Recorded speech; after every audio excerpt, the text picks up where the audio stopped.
So it's a multiplayer combat game. It has lots of strategic aspects as well, but the combat is what we're going to focus on today. Yeah. So the combat, we spent the better part of a year developing a new combat system.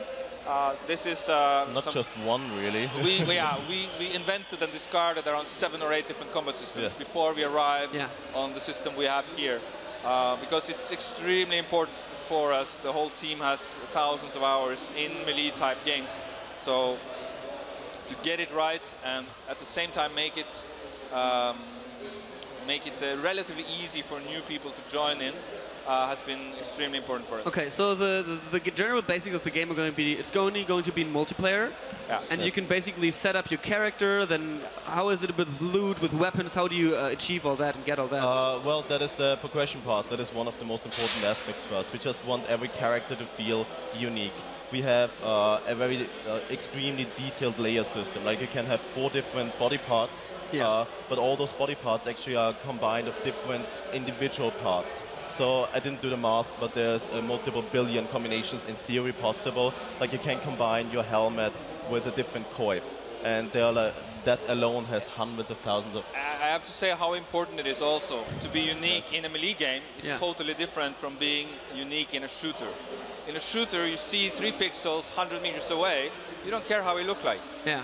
But when you meet someone face to face, you know who that guy is. Yeah, you've seen him before. You've seen him before. He killed you 10 times, the last 10 times, and your adrenaline starts pumping.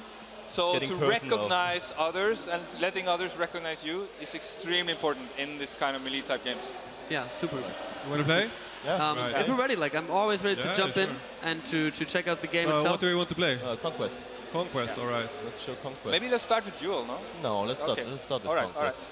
Okay, so the game will be going to early access soon, and this is something that will also be available when the game comes out in early access, August 25th. We release early access next week. We are currently having an invitation-only beta running. Okay. So the guys you will see here will hopefully be the guys that are...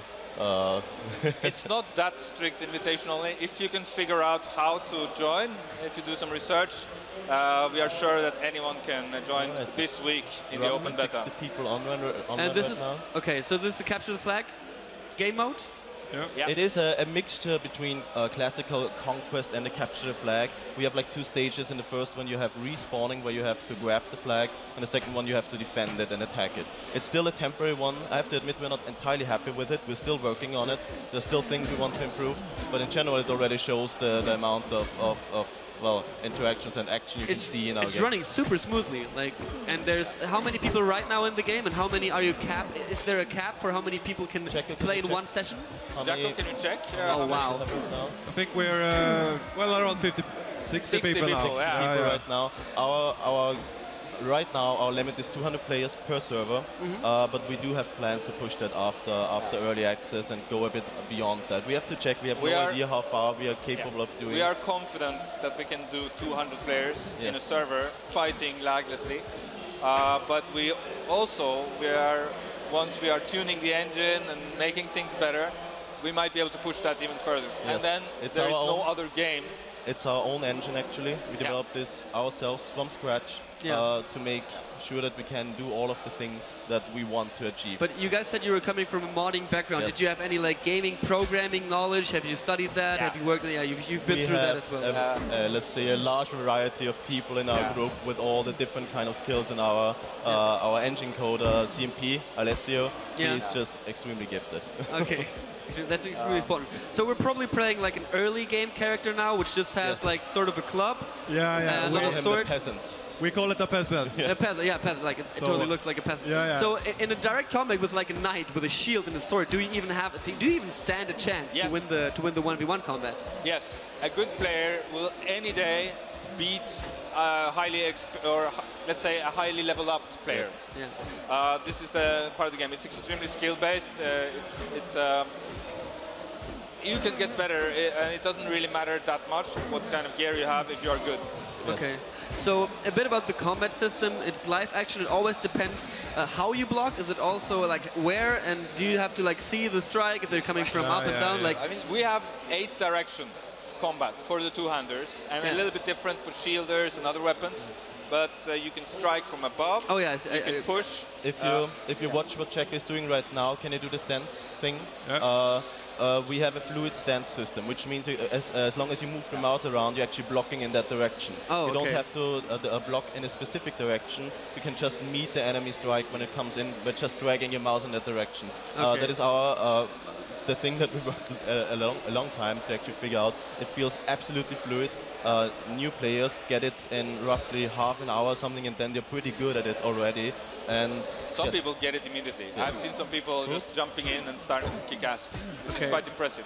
Yeah, I think the combat system is the most important thing about it, because when you're doing this live action, big battles, like, you want to have that 1v1 feeling. You want to have that, okay, I'm actually better than the player, so the better player will always win. Yeah. Yes. Okay, but but there's also, this is just the base for us. The combat is really not, it is the base for us where we build all the other elements on it, but we also have a lot more to offer than that.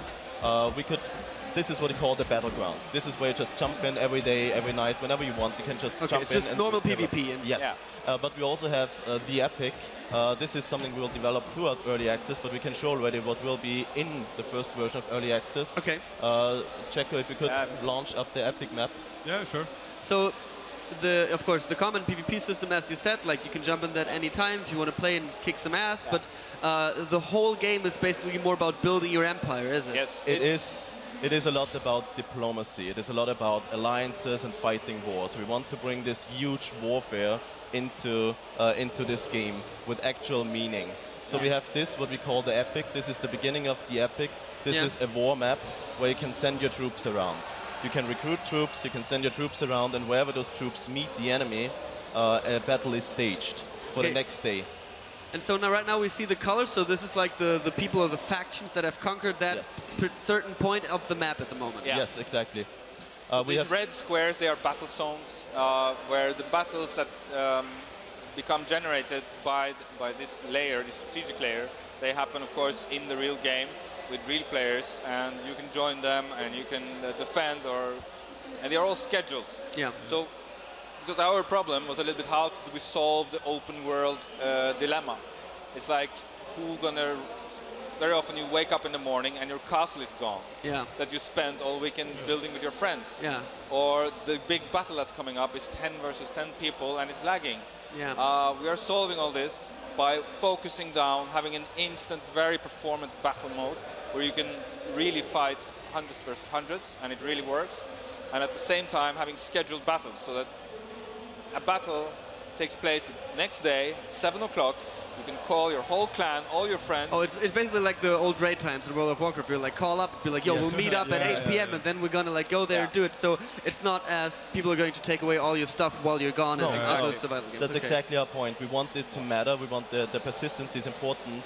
But for that, it's important that you also don't lose your stuff overnight. Yeah. Because then it's becoming worthless. But here, every battle is just fair to the extent that whatever troops you brought, you are fighting with them. And every single troop that is fighting in this game is an actual player. So you will command hundreds of players on your side, and the enemy will do the same. And we've done something similar in our previous mod, and the feeling is just really It's very epic. There is a lot of drama, big clans warring on very serious level. It gets very serious very quickly. Very personal almost. Okay. So it's no, it's beautiful to watch. It is the story that evolves during the game is just wonderful because those people really know each other and they keep those alliances and diplomacy.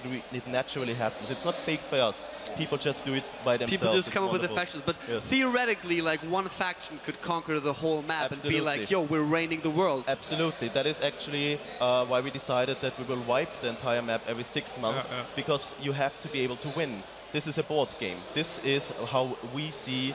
We Such a good idea. Thank you very much. I like it a lot. We designed it as a board game intentionally, and you have to be able to win that. But we decided, should we either be able to keep it running for years or wipe it? And we said wipe it. Just like a game of Risk, at the end of the evening, you say, all right, that was it. We do that after 6 months, roughly. After 6 months, we say, that was it. Who is the winner?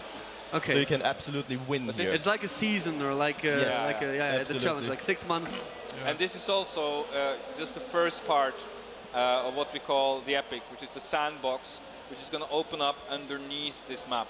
Yeah. Yes. So that it will not be like a strictly survival game where you have to survive from day to day and not freeze to death. Yeah. It will be a little bit more progressive. It's not at all a survival game. It's not at all a survival game. It's more about actually building stuff together with other people, having cities that work where the power is distributed, and so on and so on.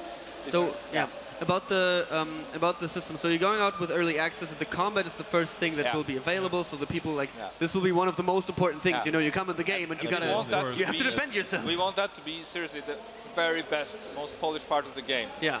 Yeah, I totally can see that, and that you're working on it so fluently is super important, because I've played, as I said, like tons of Mount and Blade, and with Mount and Blade, you always really have to get used to, like, for example, the combat on horses, like swinging the sword in the right direction at the right time, can be sometimes really hard when it's up close. So with a melee game, you have to have a good system for. It's just for us the most important thing.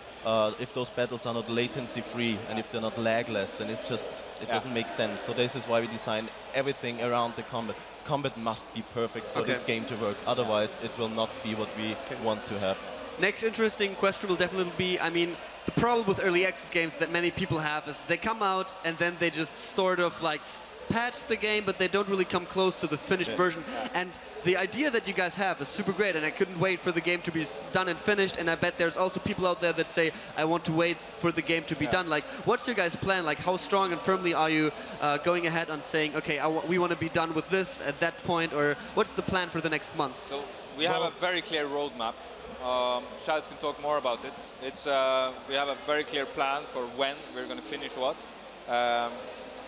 You know, of course, software development is software development, and it's